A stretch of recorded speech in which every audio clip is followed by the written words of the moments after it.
Hello, this is Recovery Diaries in Depth. I'm your host, Gabe Nathan. Thanks so much for joining us. We're very happy to have you here. We are so excited to have as our guest for today, fellow podcast host, writer, and mixed media artist, Kayla Ackelson. Her podcast is called Unhurried, and it is centered on slowing down and engaging in meaningful, honest conversation. Alongside her creative practice, Kayla is a mother, a teacher, and a firm believer in the power of living a simple, intentional life. Each week, we'll bring you a Recovery Diaries contributor, folks who have shared their mental health journey with us through essay or video format. We want to see where they are on their mental health journey since initially being published on our website. Our goal is to continue supporting our diverse community by having conversations here on our podcast to follow up and see what has shifted, what has changed, and what new things have emerged. We're so happy to have you along for this journey. We want to remind you to follow our show for new and back episodes at recoverydiaries.org. There, like the podcast, you'll find stories of mental health, empowerment, and change. You can also sign up for our mailing list there so you never miss a new podcast episode, essay, or film. And you can find this podcast pretty much anywhere you get your podcasts. We appreciate your comments and feedback about our show. It helps us improve, make changes, and grow. And of course, make sure to like, share, and subscribe.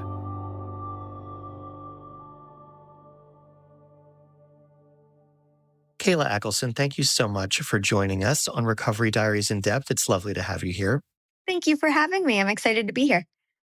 It's really fun to be sitting and talking with you. I edited your essay a long time ago, and all of that communication is done via email and like Word doc changes and things like that. So it's really nice to be sitting with like the actual person behind the essay, and not just the person, but fellow anxious child. Yeah. I just wrote an essay on my Substack, which is called literally just a list of things I'm afraid of.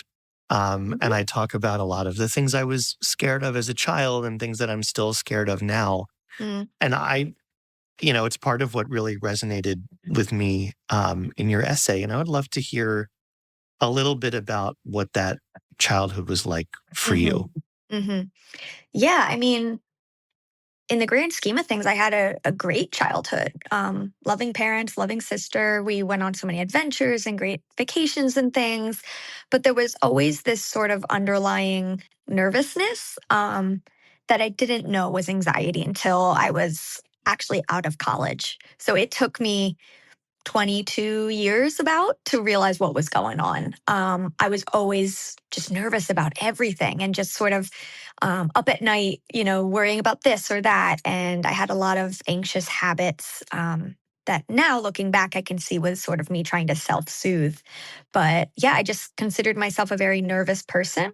And it's interesting, hindsight, I'm like, oh, that's what was going on. Yeah. So when you were doing those things to self-soothe, and we're going to get to like what those things were, what was it like, do you think, looking back on it and maybe having conversations with your parents about it later for the family? Like, how did it manifest in terms of the family, and what kind of things did your parents pick up on or not pick up on? And how did they try to intervene or not intervene? What was that dynamic like for you? Yeah, I mean, it definitely affected everyone. I mean, I would have to come home from sleepovers in the middle of the night because I was so nervous about murderers and bizarre things. So my parents would have to get in the car and come pick me up. I was afraid to go on field trips. I was afraid to go on the bus so I stayed home from school a lot. I had like chronic stomach issues, nervous stomach. So it was just, there was so much going on. And I think a lot of my anger as a little kid and sort of like feeling like I was misunderstood, it all stems from that. But I didn't have the words to explain things. I didn't know what was going on. So, now I'm like so empathetic towards little Kayla, but, I didn't know. I didn't know any better. Yeah. My parents did the best they could and kind of made space for me to feel what I was feeling. But I think there's probably a lot of concern on their part too. Yeah. And moving through like high school and college, how did little Kayla grow up into kind of older Kayla, adolescent Kayla, young adult Kayla? Were the anxieties still there? Those self-soothing methods, either working or not, were those still there? How did that change? Yeah, they were definitely still there. I think the topic of my anxiety shifted as I got older. When I was really young, it was sort of being away from home was really scary for me. Being away from my mom was really scary.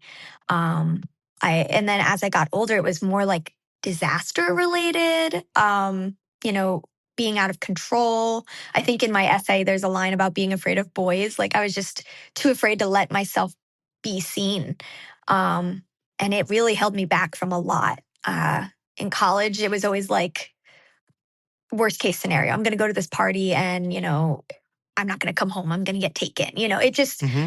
and it seems so silly saying out loud, but it really is just like an overwhelming fear that kind of takes over and you don't know what's happening until you're able to sit down maybe with a therapist or a loved one and talk through it. So yeah, and then it really I sort of grasped onto relationships and making sure people were always pleased with me, always happy with me. I wasn't hurting anyone's feelings. Um, I call myself a recovering people pleaser Hmm. because, in one sense, I want to make sure people like me because I care. Sure. But in the other sense, it's like, when does it become exhausting?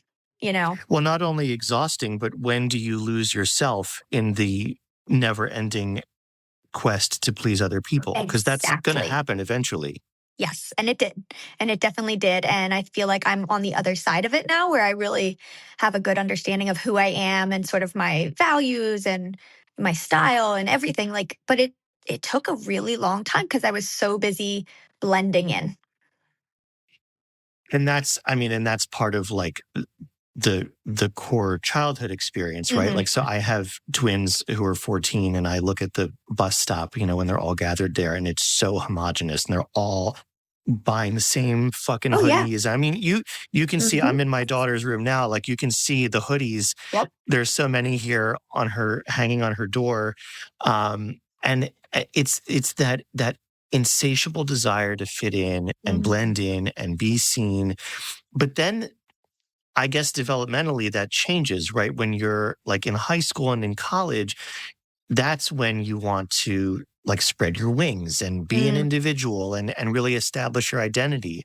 But I wonder if for you, that desire to blend in and assimilate or be unseen, if that kind of stuck. Yeah. Yeah, it definitely did. I mean, I've always been an artist. I've always been a creative, but it was sort of like a safe creative, right? So I Hmm. I did end up going to school for fine arts, but I still wanted to be like a normal college student. I didn't want to be seen as an art student. Whereas looking back, I'm like, kudos to those guys just living their life being Yeah. exactly who they were and they knew exactly what they wanted to look like and dress like and express themselves at 18, 19, 20. Whereas I was like, yes, I'm an artist, but I'm also a cool college kid, right? Right. Right. Yeah. Indistinguishable. They I, wouldn't know. You could pass I for could someone pass who as a wasn't an art normal. major. Yes. Whereas Yeah. now I'm like, I love the things that stand out about people. I love quirks and people's like niche interests. But yeah, I think I just cared so much about being cool or being liked. Can you talk a little bit about depression? Because that's like a lot of your essay and a lot of what I know about you from that piece is it's OCD and anxiety Hmm. related, but depression is in there as well. Mm, And can you talk a little bit about your experience with that? How and when it manifested? hmm. What was it like during that time that we were talking about childhood, adolescence, and early adulthood? Hmm. Yeah, it's one of those things it's hard to think back on because I didn't really know what was going on. There was just a lot of times where I felt so down and just didn't feel like enough. And like it would take a lot for me to maybe get out of bed and get ready for the day and go and act quote unquote normal, right? Whereas now I see that I was struggling with depression and probably I wasn't living like the healthiest lifestyle to take care of that. I think I still struggle with being busy. It's something I'm actively working on, but I think I try and fill my calendar and I try to like always have something going on so I don't have to sit alone with myself. And I saw that a lot in college. I just didn't want any downtime to be able to sit and realize like, oh, there's this sort of like this hurt, this overwhelming sense of hurt in my heart. Mm. And that's, I feel like I hear that a lot from people Mm, who live with mental health challenges. I'm doing X, Y, or Z things so I don't have to feel. And mhm. it can be extreme, like Sure. I'm cutting so I don't have to feel, or Yeah. I'm self-medicating with alcohol and drugs so Mhm. I don't have to feel, or I'm just busy, busy, busy, busy, busy so I don't have to feel. I don't have to think about Yeah. what's lacking or what's missing or what's Mhm. hurting in me. Mhm. Um, and I wonder, like, how you're navigating that now. Mhm. What is downtime like for you now? Yeah, like I said, I packed my schedule full up until maybe 2 years ago. Now I'm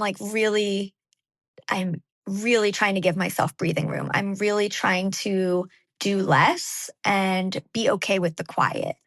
Meditation has been huge in my own recovery just because you kind of get used to that uncomfortable feeling of sitting with your thoughts and just labeling them. Um, that's been huge.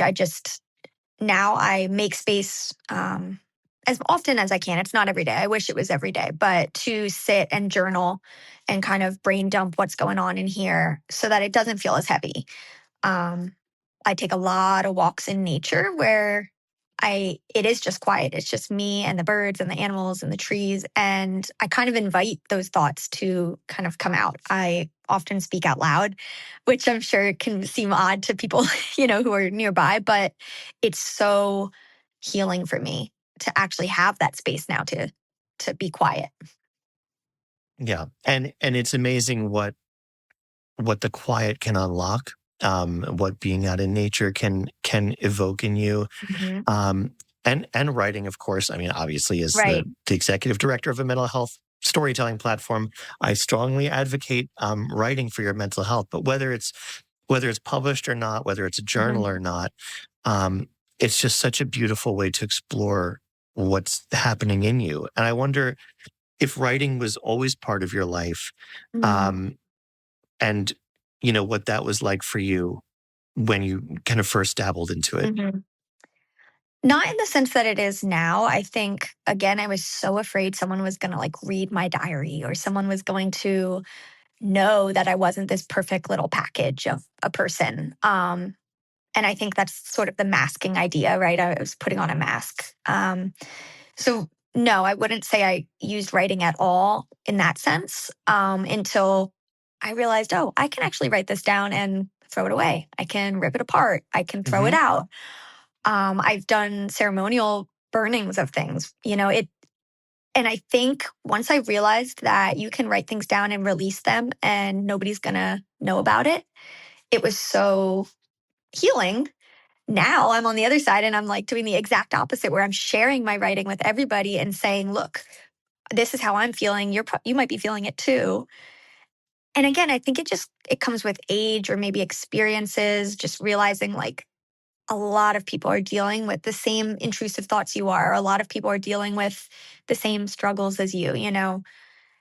But I don't think I would have been able to do that 10 years ago. Hmm. It was like a comfort thing that I had to access. Well, one of the things that my therapist um, he likes to play this game with me, the what if game, and or so I'll say, well, someone, let's just say, so if I put something out there, then someone's going to read it, and they're going to judge me, or they're going to think Mm, this, and they'll say, okay, and then what? Okay, I guess the game is called "And Then What." It's not "What If." And then what? And then I'll right? talk about, okay, well then I'll feel like this, and then and that, okay, you'll feel like that, and then Mhm, what, right? And because mhm, that's what anxiety does. It's like, well, this could happen, and that could happen, and that could happen, and just having that other person counter that by mhm, asking, okay, yeah, that might happen, and then what? And I'm through therapy, I'm trying to train myself to ask myself that question instead of mhm. having to pay him and go to him and have him ask it to me. But I wonder if that was a kind of similar experience for you, kind of enabling you to turn that corner Mm, um, from being private with writing or writing it to burn it or flush it or whatever to writing it and mhm, putting it out there in a way that it's not going to go away. mhm. Yeah, I think, the first time I ever wrote or published anything that felt very vulnerable, I had painted text onto a canvas and shared it publicly. And it was basically just saying, like, I'm doing my best. I'm messing up left and right. I say the F word too much. Like, it was very stream of consciousness style writing. And people went crazy for it. They loved it. Hmm. And to me, I was like, oh, this like unlocked like a new level of community for me. I I don't know. I must have just been feeling really brave and sharing it. I was postpartum after my son was born and just feeling all the feels. And so now I'm like, I still get that nervousness, like how will people react? But once I see how many people um, resonate with it or feel the same way or thank me even, I'm like, Hmm. this is why I'm an artist. This is why I'm sharing.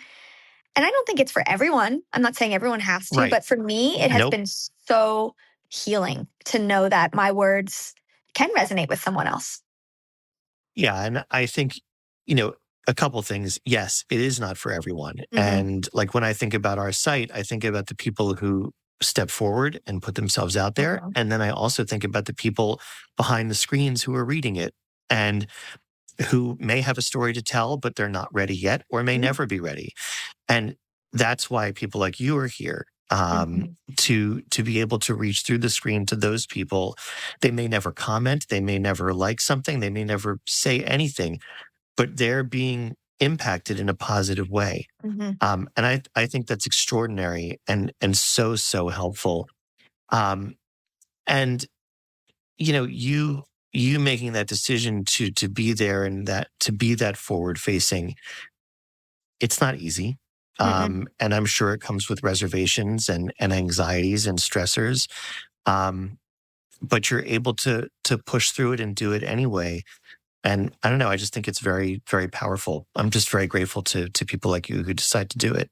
Thank you. Yeah, and I think kind of like you said, I receive so many DMs and private messages from people who would never like it or comment on it publicly. And that's okay. Hmm. I'm not asking them to do that, but I think that says a lot is that they are taking the time to reach out to me in private to let me know that, hey, Yeah, this really, helped me feel a certain way.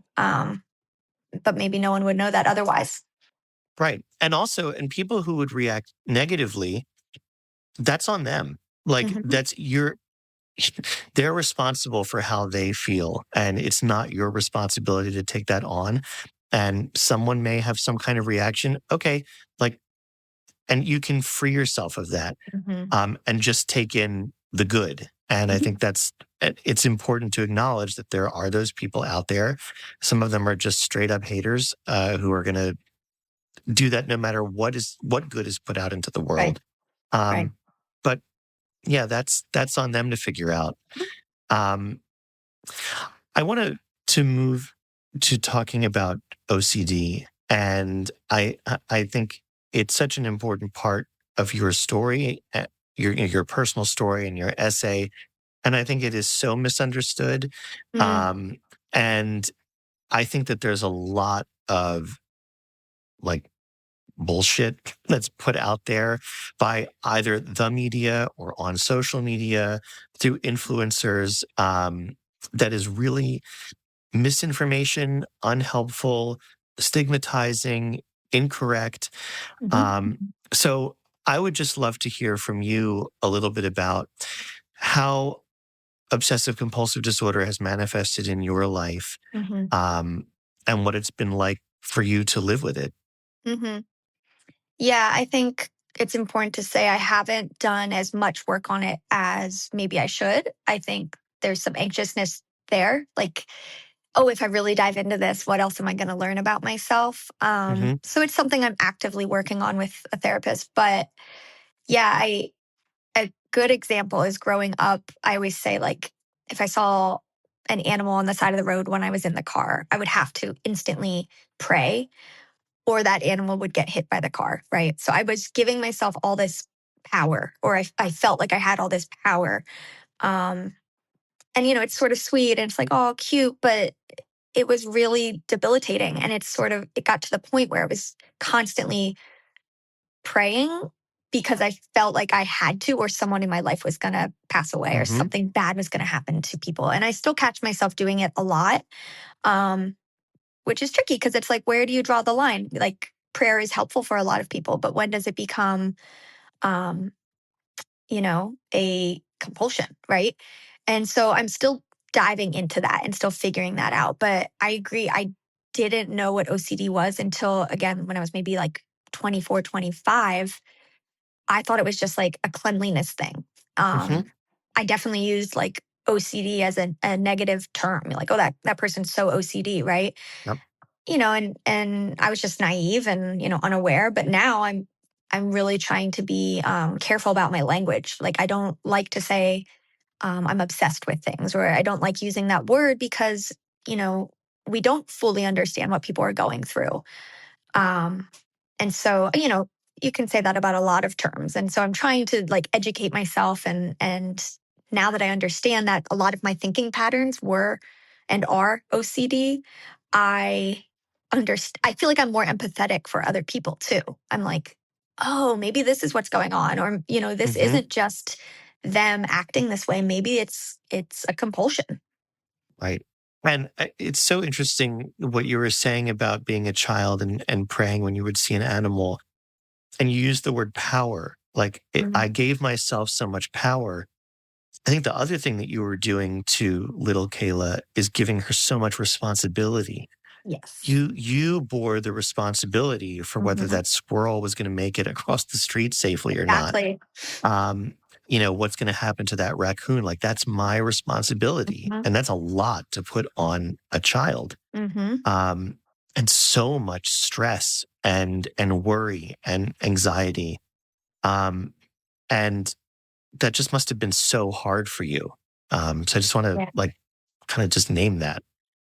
Yeah. And again, it's like hindsight. I look back at little Kayla and she just, cared so much about other creatures of all sizes. And I think, like you said, I was putting so much responsibility on myself to keep others safe and happy. And, it all circles back on itself. It's all the same thing. Yeah. So I don't even know. I mean, I read your essay a couple times both preparing for this interview, but I'm not even sure if this is mentioned in particular. Like, was there some kind of turning point? You mentioned like early 20s, getting into therapy. Hmm. What helped you move from like, I'm just Kayla and I don't know what the hell's going on with me. This is just who I am and this is what I do.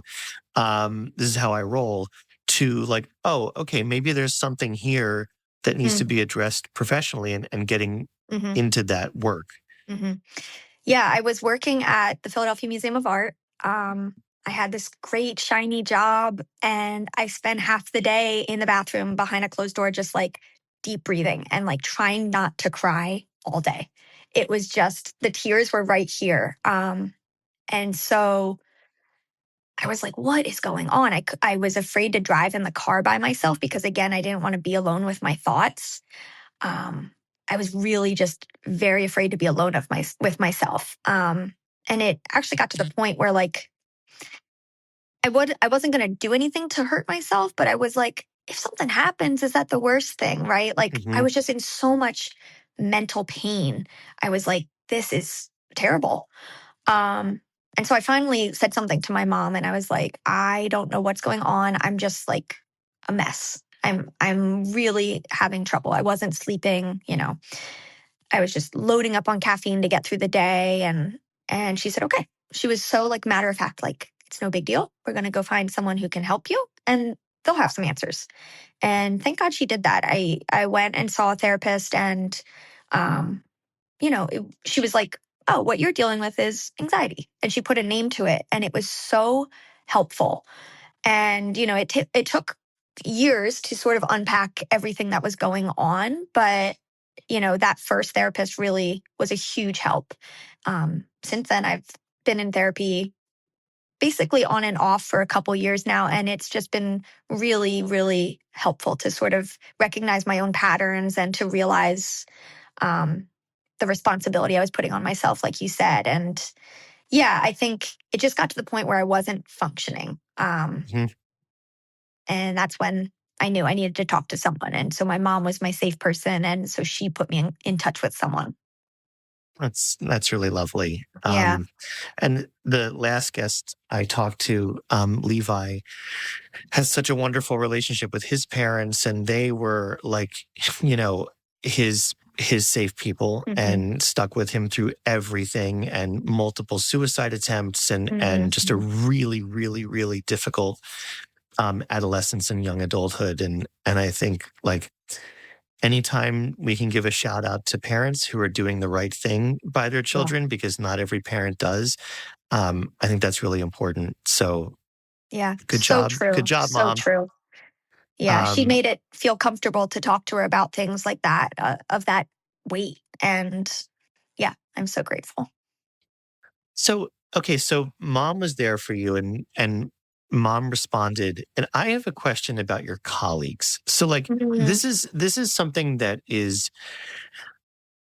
I think a lot about, and I think a lot about in relation to my own colleagues at a time when I was doing really, really, really badly. Mhm. And, at this time in my life, I was working at a locked inpatient psychiatric hospital. So you would think that those would be the people who would really have their radar up Yeah. for one of their own who was really falling apart, as a lot Mhm. of us were Mhm. in that environment, as I'm sure you can understand. And yet I feel like even though I felt it was really obvious how fucked up I was, I feel like people just didn't notice or Oh, no. saw and didn't intervene or whatever it Mhm. was. But like we spend so much time with our colleagues. If we're at a full-time job, we're Yeah. with them, you know, as much as or more than our partners in our waking Yeah. hours or like other people in our family. So, like, did people at work notice, a supervisor, colleagues? Did people pick up on anything? And if they did they talk to you? Again, it comes back to the masking. I was working so hard to not appear anxious that I think some of um my actions and things came off as like flaky or rude even, I'm sure. Like if I was late to work, it's because I couldn't get out of bed to get in the Hmm. car to get to work. But I would never say that, right? And so again, looking back, I think if I had gone to my boss, who was just the sweetest person, and said, "I'm going through this thing. I don't know what's going on," they would have given me so much grace. But Hmm. because I was afraid to be seen as weak or like a bad employee, I think it came off as something different, as like, no, I don't want to go out for happy hour because I'm afraid. I don't know, like I was too afraid. Right. Um, yeah, you know, I think I know what to look for now in people, like a sort of a nervous energy and like, I probably looked like I was crying all the time. But yeah, I think either they didn't want to be rude and ask because I hadn't brought it up myself, or I did a good enough job hiding it that they didn't think to ask. Yeah, and it's incredible, like the amount of performance necessary to function as someone who lives with mental health challenges, like all of the acting and all of the work that you have to do Mhm. to get through the day, Yeah. so that people don't know when all we really want is for someone to know and someone to Yeah. notice and someone to reach out a hand and say, "Hey, I see you trying, but Mhm. I also see you not doing well, and Mm. come on in the office. Let's close the door and let's talk." Mhm. And I think it's so important for supervisors, for colleagues, for anyone in a work environment to be educated about mental health. Again, because we spend so much time with these people, to Yep. notice when something might be off. To like, it's not just Kayla's responsibility to ask for help. It's Mm. other people's responsibility to notice and say something and just ask. Mhm. Like, are you okay? Like, I've Right. noticed you've been to work late, 5 times this month. Hmm. I've noticed that you disappear at certain times during the day. Is something going on that we can talk about? Not just be immediately punitive, Hmm. but have a conversation. Like, create workplaces where we can do that. And it's not a threat or a taboo. And again, I think that's also part of the work that you and our other writers do in terms of education. Hmm. The more people know, the more they take that into their family lives, their households, their workplaces, their communities. Yep. Um, and I don't know. I just like to think that that's how change happens. Yeah. Um, And I mean, now I I don't hesitate to text my friends and be like, hey, you know what? I can't come out tonight. I really need to focus on my mental health. I really need a self-care day, or, you know, block in time on my calendar because I can feel myself kind of going down, It but again, I didn't know any better. I just wanted to hide it and be the best employee. yeah. Well, let's help people know better. We're going to Mm-hmm. move into your essay, which I think it's lovely written, and also very, very helpful. So it is called "It Was Cute Until It Wasn't Anymore." My OCD, anxiety, and depression. You take it away. Growing up, I was fearful of everything: strangers, asking to go to the bathroom during school, sleepovers, South Street, cars with loud mufflers, tornadoes, and my chances of getting swept up in one, despite how incredibly rare they are in Pennsylvania. Break ins, heights, boys, prolonged eye contact, movies, basements, dying or a family member dying, swimming, the dark, my dog running away. You name it. It kept me up at night. I would listen to Delilah Renee on the radio every single night because it very quickly became my safety blanket. She had the calmest voice and healed broken hearts through music. I would mask the best I could because I was the wild one, the fun one, the jokester. I never took anything too seriously. I was unfazed by others. I felt that my job was to lighten the mood and make everyone feel comfortable. And that is something I still struggle with. Fast forward to adulthood, and my nervous energy wasn't so cute anymore. Panic attacks, Googling every single symptom, pretending to be the most easygoing one in every room, people pleasing my way through life. You are only really you when no one is looking. I wanted to get my nose pierced, but didn't because I was so crippled by the fear of judgment. I stayed in the lines and behaved. When you don't cause trouble, no one worries about you. Not like they were purposefully ignoring me, but they didn't see the signs because I became so good at hiding them. Don't worry, there's light at the end of this tunnel. Hold your breath for good luck. I finally admitted to myself and my mom that I had what I believed to be anxiety and depression. Therapy made sense and helped, bit by bit. I would catch myself masking, even in therapy, to be a good girl. On paper, everything looked perfect. Boyfriend, job at a great cultural institution, great family. I was in the prime of my life, adorably cute. But I was literally pulling my hair out and thinking about death and thinking it might be easier to just run away. My thoughts started to scare me, and I was afraid to be alone with myself. I didn't necessarily want to end my life, but thought it would be easier if something outside of my control had happened to me. All of this to say, I had to rewire my brain, and fast. Neuroplasticity saved my life. I started reading books on it, and boom, it ends up you can change the way you think. Yay!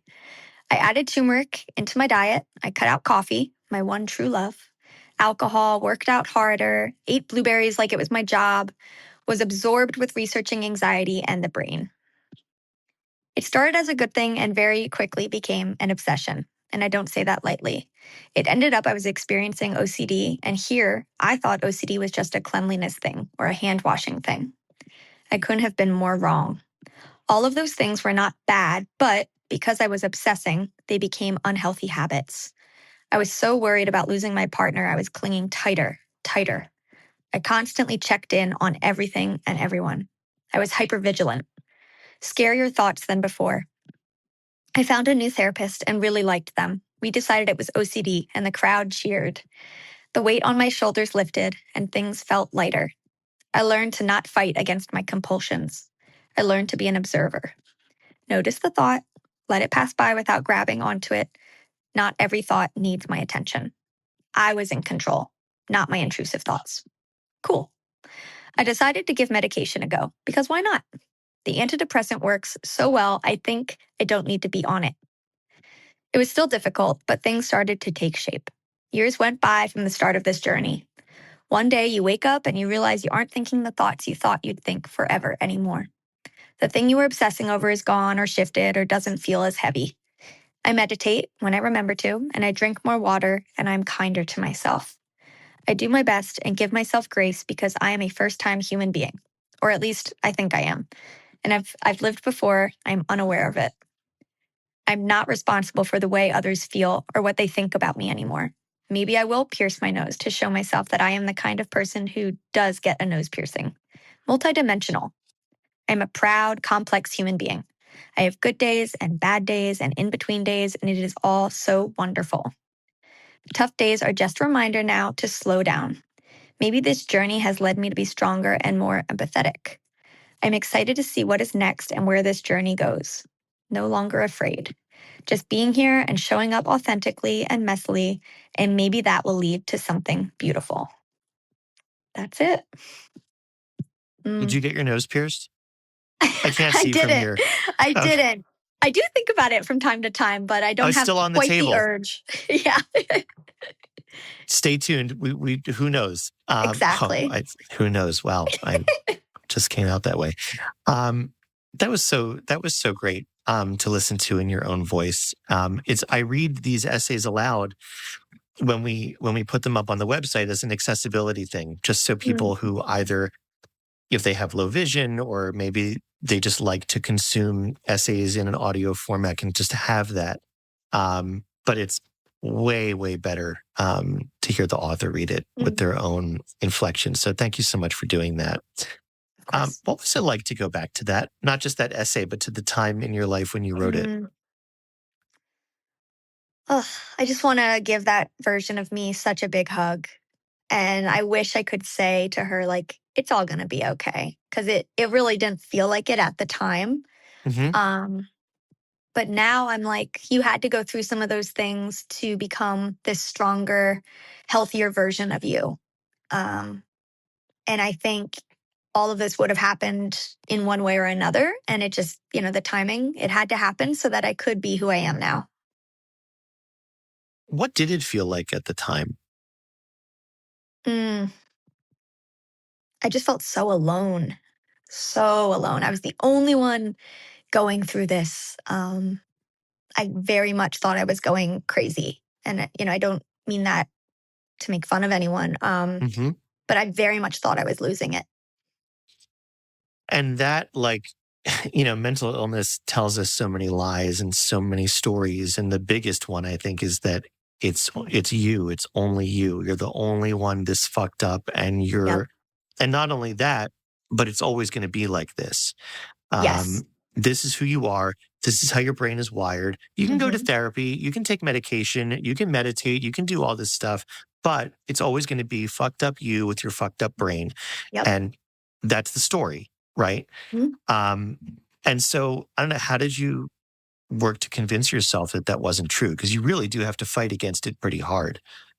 Absolutely. I remember sitting at a coffee shop and just like looking around at people laughing and smiling. And I was like, how come I don't get that? How come old Kayla had that at one point and I'll never get that back? I'll never be happy again. So you're right. It very much, anxiety very much tells you like, this is permanent. I think for me, research was power.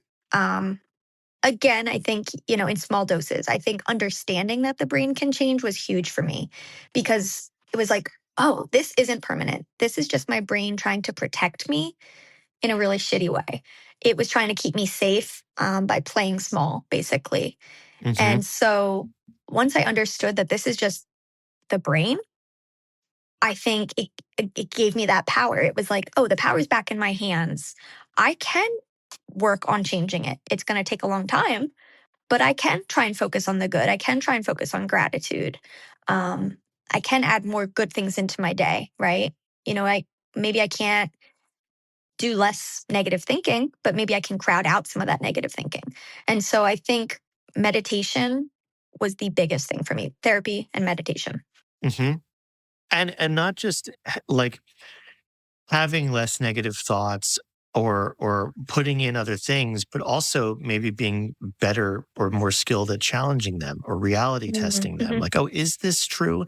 Yep. Is this thing that I'm thinking really true? Or is this thing that I'm thinking worth my time to kind of wrestle with? And on the subject of wrestling too, like one of the things that I've had to learn about my anxiety is that it's not my enemy. It's trying to be my friend. Like you Mm-hmm. said, it's just Yeah. not, it's just a shitty friend. And Yeah.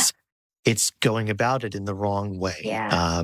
And I've really had to unlearn anger at my anxiety and really try to learn empathy and be like, oh, Yeah. you just want to help me. I get it. Like you're Mm-hmm. just trying to make sure the car doesn't go off the road. You're really trying Yes. to, try to steer it for me. It's like, no, I can steer. It's okay. Mm-hmm. And you can sit here in the passenger seat, but you are not driving the car. I am. Yes. But it's so, so, so hard. It is. And it almost feels abstract talking about it, especially when you can distance yourself a little bit from it, or maybe you haven't had as many like panic attacks lately, right? Like it's almost like, wait, what is that like? I guess that's a good problem to have. But yeah, it's realizing that this is just my brain trying to take care of me by trying to keep me safe in this lane. And I often catch myself saying, "Oh, I see you thought. Thank you." Yeah. Like, Yep. and it's just helpful to remember that not all of our thoughts are true. Right. And and thoughts are just thoughts. They're not actions, and they're not necessarily true. They're just things, and we can let them in and out. We don't have to hang on to them, Right. and or try to wrestle them to the floor and subdue them. Yeah. They can come and go. And I don't know if we can get to that place. It's a really peaceful place to be. I'm curious about like obviously it's been years since you published this essay on the site. Like what has changed in your life in terms of like the ebbs and flow of your mental health and your recovery since then? It's interesting because since I published this, I feel like I've gone through more difficult things in my life, but I'm able to handle them better than maybe I would have been able to when I wrote this, because I've done the work, I've put in the work, and I'm actively seeking to view my life through better lenses, if that makes sense. I very much remind myself that whatever we give energy to grows. And so I am reminding myself of all the things I have to be grateful for, even on the worst days. And, I know I have it good in the grand scheme of things, and I remind myself of that. I think just prioritizing my health in general, like I put in that essay, drinking more water, right? Like making sure I'm actually sleeping, like the unsexy stuff. But it really does help me label thoughts. Whereas when I'm all caffeinated up, I haven't slept, I'm moody, I'll have a scary thought and I will go down the rabbit hole. Whereas when I'm taking care of myself, it's much easier to be like, let's stop. I don't need to follow that one. I think recognizing thoughts is easier now too, just because I know what to look for. I usually say to people, if it feels scary and urgent, it's probably anxiety. Other times, like you can just kind of sit and think on something. It shouldn't feel urgent and like pressing. And and I think those unsexy things, that self-care stuff, that's not like a day at the spa or Yes. whatever, or an exotic vacation. It's those things are so fundamental. And I hear people talk about them specifically related to bipolar disorder. Like, I really need to make sure that I sleep. I really need to make sure that I eat well. I really need to make sure that I take my medication at the proper time. But it's applicable to everyone, no matter what you're dealing with, mental health diagnosis or not. Having those like really foundational building blocks to keep you stable is so important because, like you said, you've been going through really difficult things since you wrote this essay. And recovery doesn't mean difficult things stop. Right. It doesn't mean life stops throwing challenges at you. It does mean that you're better equipped to deal with them. And that unsexy stuff really, really helps. Yeah. Yeah. I think just in general, we can function better when we are taking care of ourselves. And yeah, mental health, is much easier to manage when you're taking care of yourself. Well, I am so grateful to you for spending some time with us. Please keep taking care of yourself. And yeah, keep putting yourself out there when it feels right and comfortable to do so, because it does help and we appreciate it. Yeah, I think it's important to remember we're not alone. And that's why I do put my work out. Thank you. Thank you for doing it, Kayla. Yeah, thank you. Thank you for having me. Thank you again for joining us in conversation today. It's beautiful to see the progression of our contributors. We are so very grateful to Kayla Ackelson. She's a writer, mixed media artist, and podcast host based in Reading, Pennsylvania. Her work is rooted in themes of self-awareness, healing, and intentional living. She's the creator and host of Unhurried, a podcast centered on slowing down and engaging in meaningful, honest conversation. You can find her essay, It Was Cute Until It Wasn't Anymore, My OCD, Anxiety, and Depression, on our website. Before we leave you, we want to remind you to check out our website, recoverydiaries.org. There, like this podcast, you'll find additional stories, videos, and content about mental health, empowerment, and change. We look forward to continuing to grow our community. Thank you so much for being a part of it. We wouldn't be here without you. Be sure to join our mailing list so you never miss a podcast episode, essay, or film. I'm Gabe Nathan. Until next time, take good care.